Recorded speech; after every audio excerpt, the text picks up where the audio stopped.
but things change, new mortality tables, more variables change in the way you calculate these pensions. So that resulted in a required contribution that was more than can be funded through general funds, so that's why that 345 millage was there. It's been in place for a long period of time, but right now I believe we're approximately 67% funded in police and fire pension plan. Councilman Johnson. One final question is do you know past administrations way back that they didn't pay into the fund like they should have or took loans against it? Is that one of the reasons why we're not as funded as we should be? And through the chair, I can't comment on that because I just don't know that far back. I know someone that does. You guys kind of up in the air right now. Councilman Rams. Many years ago, we were totally a self-funded police department. Our pensions were highly protected. We were self-funded. And truthfully, what began to happen is administrations back in the past began to drop the ball. We ended up suing one time because I was in the union. We ended up suing at one time to make the recoveries to make them bring them to date. It occurred that we were able to do that, and we brought them back up to date once again, where they were truly funded again. If you'll go back and check, probably what happened was they put paying into it, and we began to fall behind. And it's unfortunately not within this administration. What I'm saying is, the past really hurts. And now what we're doing, and I'm sure you're fully aware of it, we're playing catch up for some past problems in the past. And it's nobody's fault it's here, but in my opinion, from being on that police department and seeing what had happened, that's what occurred. Because that argument had been brought up several times, you're not paying the money into the fund like you're supposed to, and we begin to fall behind. And this is where we're at today, trying to play catch up. And that can be verified, I'm pretty sure, through the union. Any further comments on your business? Please come forward, state your name and address. Oh, I'm sorry. I'm sorry. I did. Thank you. We did have someone waiting. Caroline Pat, 6860 Jackson. I watched the study session last night at home, and there was a comment about TIPA paying some fees, some salaries. What department again was that? Was it economic development? And that is all, I think you said 2.5 or whatever PP. So that's all being paid through TIPA. The media specialist, or media specialist, media director, is that coming from TIPA too, or is that? I believe so, Jason. I'm not sure what position are we talking about. What positions are being funded out of TIPA funds? I believe. So we have economic development director. He has a staff member, and then they split someone. Right. And I believe our media, I don't know his actual title, but Just the one person in yes. the media. I'm not positive on that, but I'm pretty sure. I think you know. And the full amount is being paid for I that. think so, Jason. Is that correct? Is he being allocated?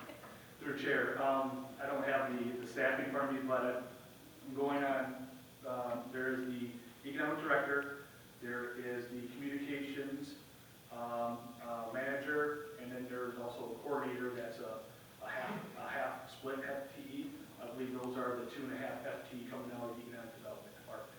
I did just look at the amounts, and the amount of that department total expense is just over $200,000. But through the chair, is that with the director also from the media? Sorry. One more question, because we do have another. So through the chair to Jason, is that also the director from the media center? Please go ahead and answer. Right, through the chair.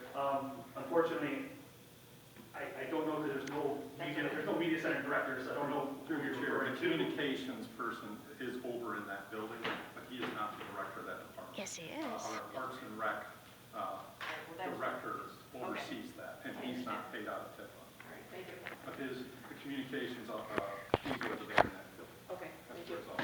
Sir, please come forward. Justin Wojdarski, 1104 from Taylor, Michigan. I was watching watching at home that excited On the come City of up, Taylor I thought website, there was, it has obviously an Carl as the information Director pension. of And I wrote this up Communications. there. The gentleman who asked Okay. the question, I thought I'm was just very telling you. accurate.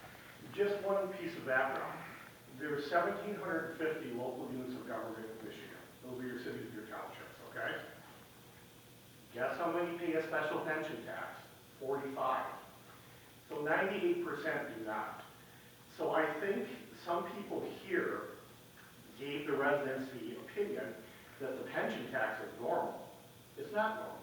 It was only supposed to be used in an emergency to fund problems in the pension system. Taylor is the only city in the state, and Jason can most likely confirm this, where the emergency pension bailout tax, Act 345, is higher than the entire general operating bill of the entire city. And I do believe that when somebody was in the State House, Mr. Geis, you actually introduced a wonderful piece of legislation to reform this, and sadly it didn't pass. The problem that Taylor still has, because people say, well, how is that even possible? How are 97% of Michigan cities paying zero, and Taylor residents are paying $300 or $400 a house? How does that happen, right? Very simple. Taylor's one of the only cities left in Michigan where people in this fund can use unlimited overtime to spike their pensions. You go to any other city in Michigan, you can't retire at 45, 50 with 100 grand. In Taylor, because of the overtime being used to spike the pension funds and the vacation days, so forth and so on, you can retire with a pension bigger than your salary. And so he called it double dipping in the back. Technically, maybe that's wrong. I would call it double taxation, because you're paying a tax to run the city, which everybody pays, but Taylor is one of those 3%ers that has to pay an emergency bailout to the pension system. And that's what council needs to look at, is how to limit overtime, how to fix a pension so people can have a fair pension, but nobody in Taylor should retire with a pension at age, let's say 50, bigger than what they worked for. And I'll tell you right now, in 2000, the pension tax was zero.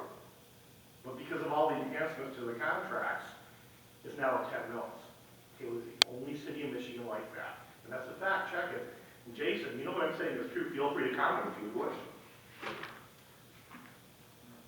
Not certain that I heard a question, but do appreciate the comments for all that have come forward. Is there any other questions under the public hearing? I believe I saw another hand. Is there any other comment under the opening or the public hearing? If anybody would like to speak a second time on the item, this would be the time. If not, a motion to close the public hearing would be in order. Motion to close. Or. A motion to approve closing the public hearing on the 2022-2023 City of Taylor proposed budget. Motion by Councilwoman Witten, supported by Councilwoman Graydan. All those in favor say yes. Yes. All those opposed say no. The yeses have it, motion carries. The public hearing is now closed. Item 7.5 is a motion to receive and file a memorandum from the Director of Budget and Finance regarding the Headley and truth and taxation calculations. Motion by Councilman Ramick, supported by Councilman Johnson. Is there any discussion? Councilman Grayson. I would like to ask the CFO to come up and explain to the residents what this means. Good evening again. Through Chair. So the next two agenda items are related to the approval of the tax millage for the upcoming tax year, beginning in July. The first one was really a concept we call the Headley and Truth and Taxation. And what that does is that it limits, there's some, they call it Proposal A and Headley amendments in the state legislation. And what it does, it limits the taxes that a city can charge on some of the taxes based on the lesser of inflation or 5%. So our taxable values for the city increase approximately 5.6%. the state will only allow, the state calculate the inflation rate to be 3.3%. So what has to happen is some of the villages have to be rolled back because the rate of growth for tax value was higher than 3.3%. So that being said, that's what the first item is doing all those calculations. I have the assistance of the assessing department to give me all the values, and they assist with these calculations. These calculations are also approved by the county as well. But what that does is that results in a net decrease of the millage rate that is up for approval on the next agenda item. And through the chair, I can just go over those rates real quick in general. Certainly. Because I'm sure that someone may ask that question for the next agenda item. So that being said, you know, we're talking the city portion of taxes only, for people at home and everybody here. There's other agencies that we also collect taxes for, the school, the county, and a couple other authorities. But this is just related to the city taxes. So the total city tax rate is, that is proposed to be levied is 25.8073 mils. Last year, the amount was 25.9386 mils. So that is a decrease of 0.1313 mils that we're proposing to levy on the summer